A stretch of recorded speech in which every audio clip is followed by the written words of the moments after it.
Hey, what's up everyone? We got a different kind of video today. I'm excited and a little bit nervous. As you can see, my hair is looking a little different. It's because I didn't style it today because I have a professional coming in to style it today. This is Jake, and he is a friend that I met a long time ago.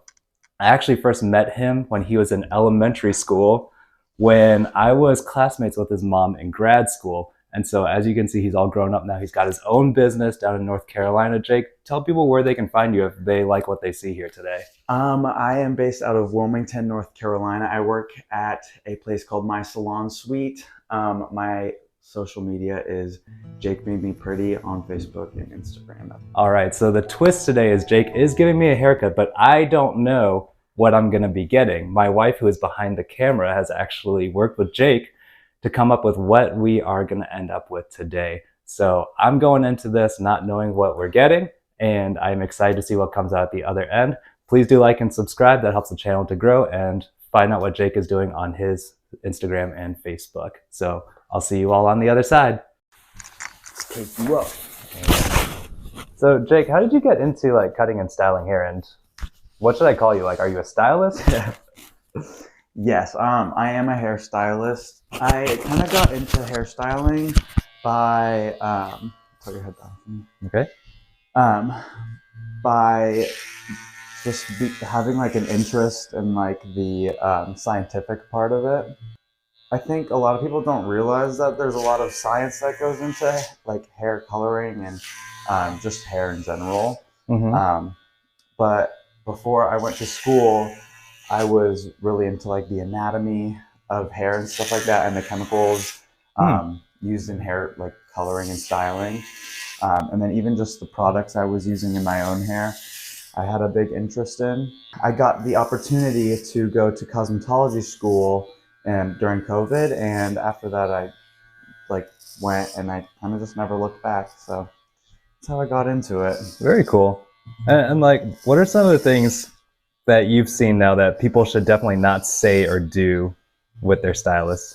Something that people shouldn't do with their stylist is like take their time for granted, because for a lot of people, like that job is their like entire livelihood, and that's how they make a living. And so in this industry, time is money, and I think some people take that for granted, but at the end of the day, like, we're people, you know, we have to make a living, and yeah.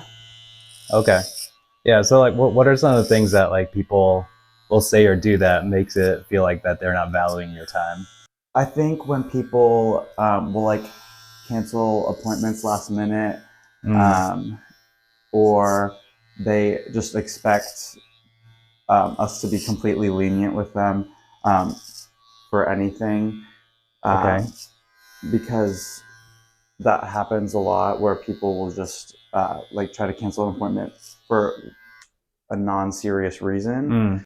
I can understand if it is like something serious, but it's hard when people are just like last minute trying to like cancel appointments and stuff like that, because then you're left not working for the day, you know, like. For sure.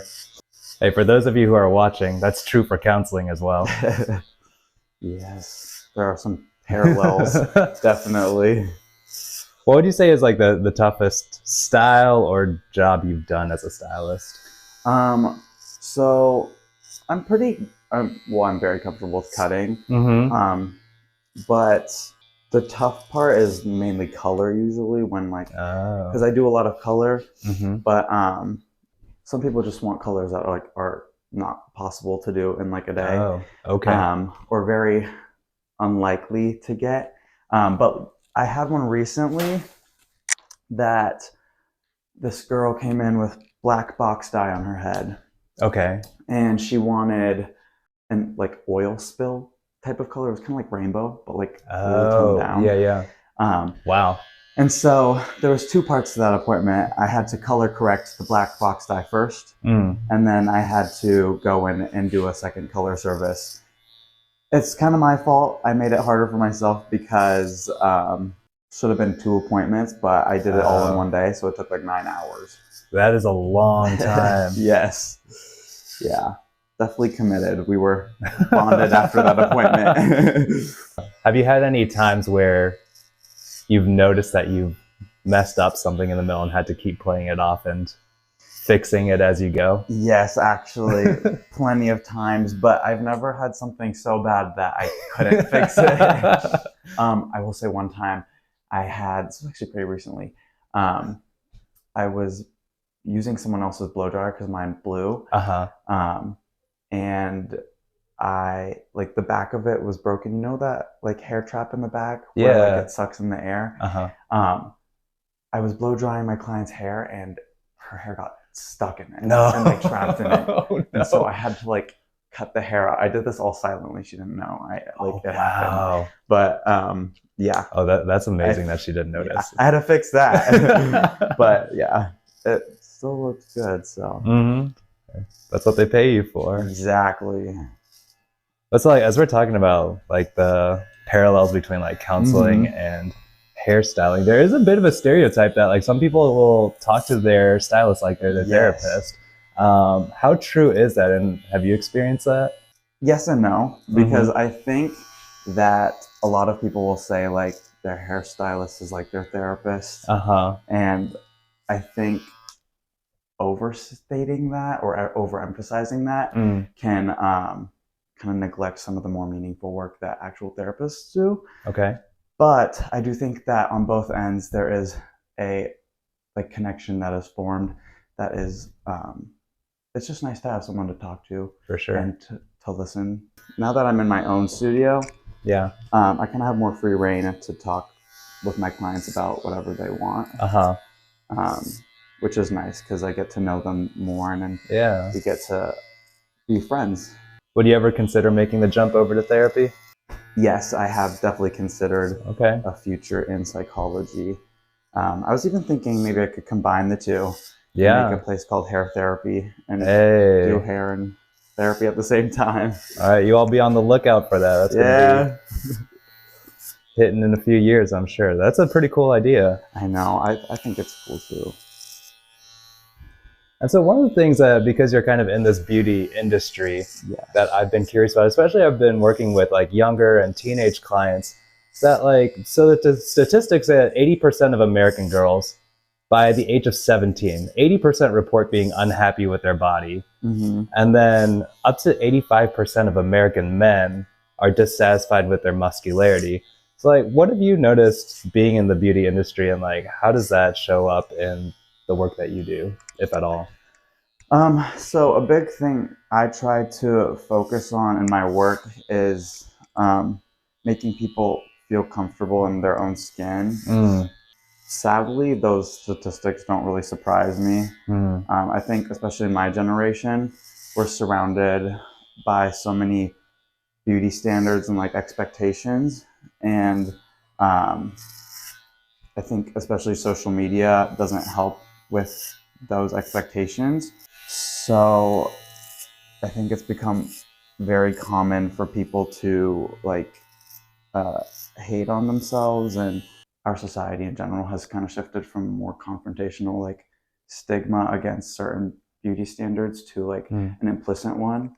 And that's what I was curious about, because like in the past couple of decades, I think we've seen the growth in what we would call body positivity, but it doesn't seem to have really stuck with, like, as you're saying, with younger generations, where it seems to still have the same problems with body image.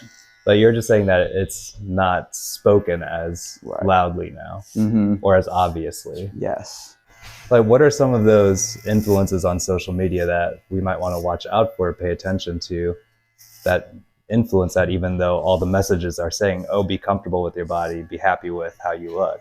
I think an important thing to realize is that social media is fake a lot of the time. And what you're seeing isn't always what really is. Like, just be a very smart consumer and recognize that what you're seeing might not be completely real. I think there has been a lot of growth with people bringing out more awareness, people posting pictures that are completely unedited.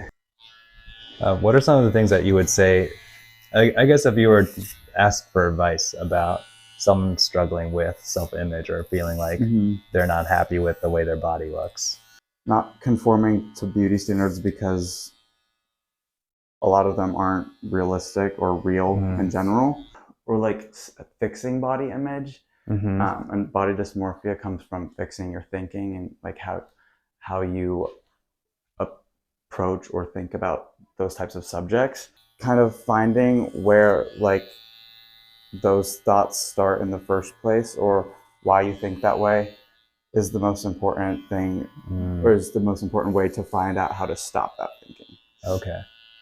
So what you're saying, it's not even about fixing some aspect of your body, but it's how you see your body that's more important. Exactly.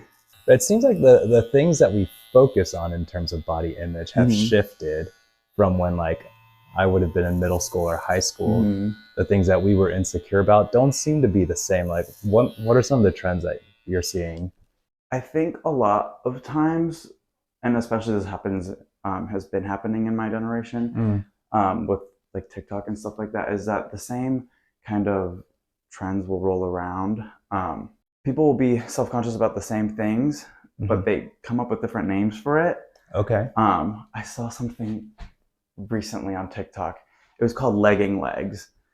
Okay. And it was basically about like having a thigh gap and leggings for girls. And I was like, this is like it is the it's same not thing. a new thing. It's like it's been a thing, but like I think trends like that are really dangerous, because obviously if you're like a little girl and you're scrolling on social media and you see that, you're like, oh my gosh, like, do I have legging legs? Like yeah, and suddenly you're very aware of that. Exactly.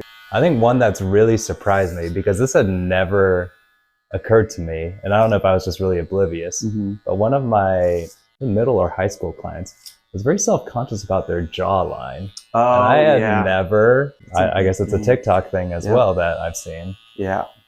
Especially, I think men have a bigger thing with like their jawlines. I've seen like tools where people like chew, like to literally strengthen their jawlines and like make them more like come out more, which is crazy. Yeah. And that's why it caught me so much by surprise. Like that was never something that crossed my radar growing up.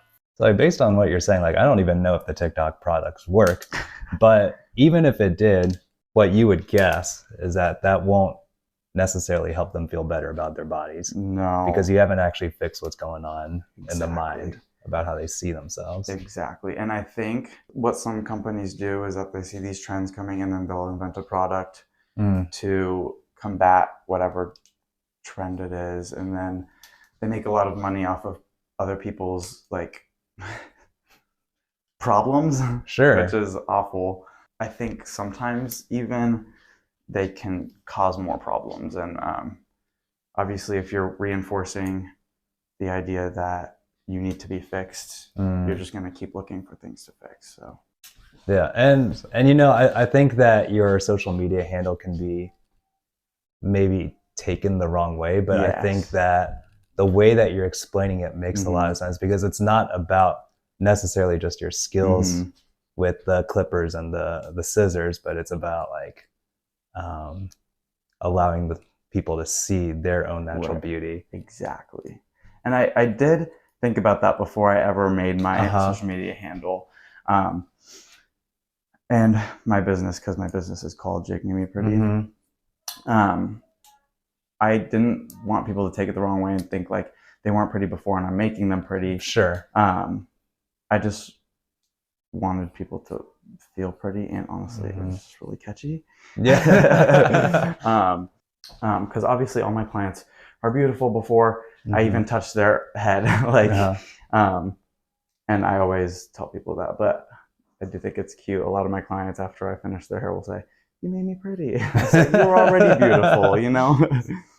And that's what I do think that I don't have that kind of in with my clients when it comes to body image and things like that, where hearing that from their stylist probably comes across a lot more meaningfully than if I were to say it. And that'd be kind of weird in my context anyway. You're so pretty. Yeah. I do think that is something that like we get the privilege of doing, is that Mhm. like making people feel their best, you know. Yeah. It's a very special thing to be able to do. Mm. So what are some of the challenges that come with the day-to-day of doing what you do? Because you're a student as well, like you said. Yes. So yeah, how do you handle all that? What are some of the toughest parts of what you're doing? I think a lot of people don't take me seriously because of my age. Mm. And that's hard sometimes because it's like, it kind of invalidates my, like how hard I've worked to do what I For sure. do, you know. I think mainly around other like hairstylists. It's not even the clients really. Oh, wow. It's just hairstylists. And I will say, from my experience in the beauty industry, most people I have interacted with have been very toxic. I mean, it's a pretty unique kind of profession, and like, It if you all is. don't have each other, then Right, who do we like, have? right. Um, But it's not always that way, huh? no, it's not. And I think a lot of people see each other as competition. I mean, there's what, 8 billion people on the planet. I think there's enough people to do hair. Like, and so this is out of curiosity for what we're doing with my hair right now. yes. Scale of 1 to 10, how adventurous would you say this is? What would you say? Because my hair is usually pretty boring. Like, all of you all who watch my videos know it doesn't change much. I think it's definitely more edgy. Okay. Like 5. Okay. It's not crazy, but it's different. Okay. I can rock with that. And honestly, the hair was probably one of the things that I've been most self-conscious about. Really? I wouldn't say like I've ever had super huge body image issues. Yeah. But when it comes to the hair, like I didn't ever grow up in a house where we used any product, so Right. it was just like this poofy mess anytime it got long. And then the sideburns grow out real heavy. So yeah, it's actually interesting that we're doing this topic while we're doing this. Right. And I do think that's so interesting. It's men have such an interesting relationship with their hair because obviously like you cut it more often than women typically do. Yeah. And this is just for like a typical haircut or shortcut. Yeah, especially as like guys age too. I feel like there's typically more talked about like what happens to the hair, whether they're balding, they're going gray. Yeah, I don't think about that, but I guess that could be a sensitive issue for some guys. Yeah. Also, it's just like, I think not talked about a lot with guys. A lot of the time don't really focus on it as well. So like they don't know how to ask for certain things, or they don't know what they want. I think that's changed a lot in the past few years though, with like TikTok and all the social media trends, with like hair trends for men and stuff like that. And I think people have become much more conscious about it than they used to be. And so how much creative control do you like to have over the process? Depends. I typically base that off of how comfortable my client is with exploring new things and how much they care. Okay. Some people are like, I want this, just this, like this specific part I really like. Yeah. And nothing else. And I'll be like, okay, I'll do that. Yeah, you're just a technician then. Right. If my client's like, I just want some highlights, or I just want like a cut, I'll be like, okay, and then I'll do it. And I do like having control in those situations because then I can just do what I think will look best on them, and usually they trust me enough, and then typically they like it. I think sometimes people assume that just because you're not, you haven't been doing hair for like 20 years, that you're automatically just bad at it, which I think is not good, because with how how trends work in the industry and stuff like that, like being younger is a very big benefit for sure, because you learn so many new techniques and new ways, and just hair in general, especially color, has grown tremendously. There's so many different like techniques and ways to do things, and I mean, people used to throw their head in a like cap to do highlights, and now it's like use foil for like 10 hours. Oh, wow. So yeah, it's very different. That's interesting that you mentioned that, because I've had that similar conversation with clients about counselors as well. Yes. When I offer them like, hey, we got a resident, or we got an intern that they can see. They're like, hey, do they really know what they're doing? But like, it's the same kind of advantage that you're talking about, that they have been to school actually a lot more recently than I have. They've been studying, they know all the latest research. Whereas it just depends on what I've chosen to study recently.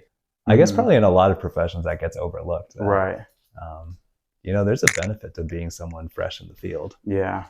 So I actually talk about communication styles with a lot of my clients. And so like we talk about, obviously like the big trendy one is being assertive in your communication. But there are times where you need to be aggressive in your communication and some that you have to be passive in your communication. I tell them that like in certain jobs, you're paid to have passive communication. And it's not about like how loud you're talking, but it's about whose needs are being met in the moment, whose needs are being prioritized. And so like if we're talking about service or helping professions, then the person in front of us who we're working for, we are prioritizing what they need or are requesting in the moment, where we wouldn't do that the same way in other relationships. Exactly. So yeah, that's a good way to put it. Yeah, so I don't look at it as a bad thing by any stretch, but it's just like certain professions you're inhabiting that mode of communication. Right. I look down for me. Do you like the back square, round, natural? Yeah, this is where my lack of vocabulary is going to be a problem. Okay. When people don't know, I usually just do natural because then it'll just grow out the same way. But okay, so for the people who are similarly clueless watching this video, could you walk through what those all mean? It's just kind of how your hair tapers off in the back for a shortcut. Okay.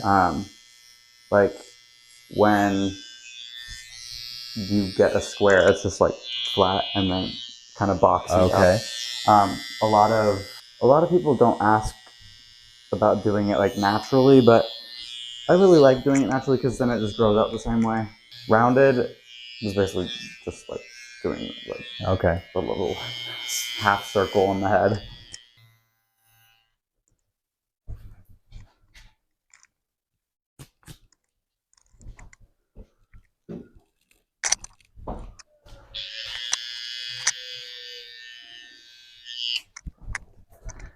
All right, now let's brush off the hair.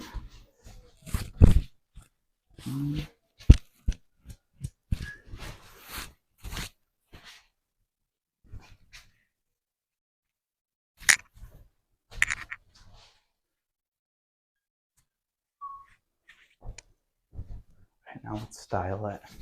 Ready for this? What is that? It is flat iron. Oh yeah, this is new. And then, oh, so am I gonna have to get one of these now to maintain this? Yeah, true. If you want it to look exactly like this, you can do it with a blow dryer too. But wait for it to heat up. All right, I'm gonna be spending a lot more time on my hair. Yeah, on my styling in the morning. That's funny. Yeah. So product-wise, what am I gonna be using here in the future? We're gonna be using pomade. Okay. Because it'll give you. I heard from a little birdie that you use gel. Yeah. Which probably gives you more hard, like slacked look. Pomade will give you more of like a soft, playable texture. I like it because then you can just play with it throughout the day if you feel like you need to give it a little bit of life. But yeah, you're like, what is he doing? We're gonna see. Okay. Do you want to turn towards me a little bit? Yeah. Perfect.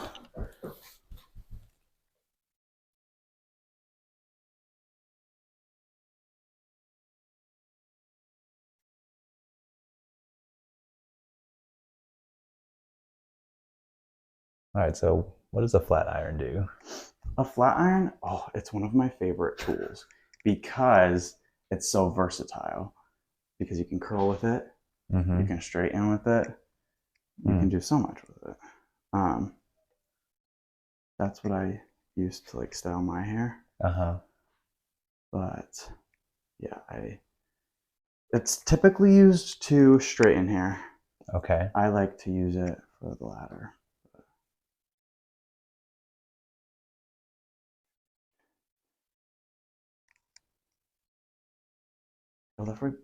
Will definitely be different than what you're used to. No doubt. Turn towards this way again. Like this? Yes. I know. I've been doing everyone's hair, and it's been difficult not having like a salon chair that I can just turn them and like pump them up. And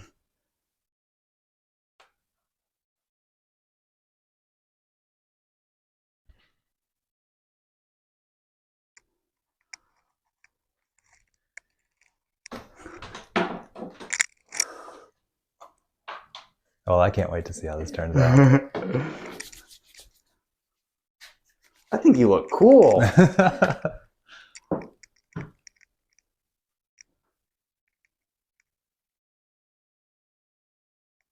Are you ready? All right. Ready to see I turn? Yeah. Yeah. All right. Yeah. Hey. I like it. You like it? Yeah, dude. Good. Good. All right. So I guess I could watch back on the video, but yeah. What were you doing throughout? Basically, if you get a like flat iron, if you don't have one already, get a thin, like as thin as possible. Like you don't want it to be super bulky. Okay. And you want the plate to be showing on the side. Okay. But what you do is you start from like mid back of your head. Okay. And just take it and curl it up like that. Okay. And just take little parts of your hair and keep doing that. And then these front parts up here, you can curl into the even side. more. Okay. Because they'll naturally fall out a little bit. So then it'll just create more like that, you know. Should look. But wow. And then take some pomade, rub it in your hands, and then push it through your hair. Okay. Yeah. All right. Different. Yeah, it's different, but like I like it. Good. Ready? Yeah. There we go. You have hair on you, but yeah. Sorry. No, that's fine. If you don't want to shower, baby powder is really good for getting it off. Okay, good to know. There you go. Awesome. Well, Jake, thank you so much for doing this. Of course. All of y'all, please do check out his content at Jake Made Me Pretty, and it worked for me. So thank you all for checking out this video. See you all next time.